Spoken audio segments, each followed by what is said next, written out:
Olá, tudo bem? Espero que sim. Que a luz dos orixás ilumine esse momento e que cada toque de atabaque desperte a ancestralidade que vive em nós. Eu me chamo Valdir Cleide, Oxalá, Urucomini Babá de Alemi, Ogan Labê de Oxóssi. Ao longo dos anos, tenho me dedicado com respeito e seriedade ao estudo dessa rica e profunda religião. Tudo que compartilho é fruto de um aprendizado contínuo. E meu objetivo é apenas dividir um pouco do conhecimento que adquiri. E é com muita honra, respeito e axé que eu lhe dou boas-vindas ao canal O Som dos Orixás, cantiga, axé e tradição.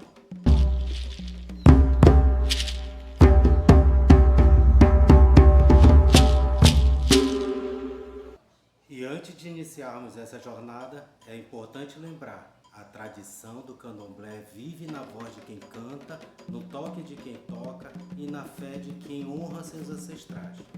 Cada cantiga que você vai ouvir aqui não é apenas uma melodia, é um elo com o passado, um ensinamento do presente e um guia para o futuro. Neste canal vamos explorar juntos a história das cantigas, o significado verdadeiro de cada palavra em Urupá, os caminhos de cada orixá, as casas que preservam esses cânticos e o axé que nasce quando o conhecimento e devoção caminham lado a lado.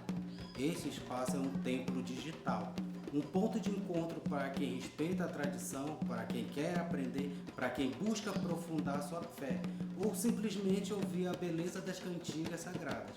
Então, respire fundo, sinta o som que vibra no ar e permita que cada toque desperte aquilo que existe de mais bonito dentro de você. Porque aqui, cada vídeo é uma oferenda, cada tradução um gesto de respeito e cada ensinamento um ato de amor à ancestralidade. Se você ainda não se inscreveu, este é o momento.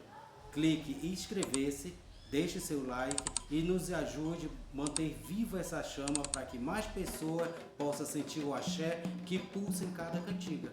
Eu te convido a seguir comigo nessa caminhada, que os caminhos estejam abertos, que a paz te acompanhe, que o som dos orixás ecoe forte na sua vida. Mojubá, axé, olorumbo kufu, ou dabó.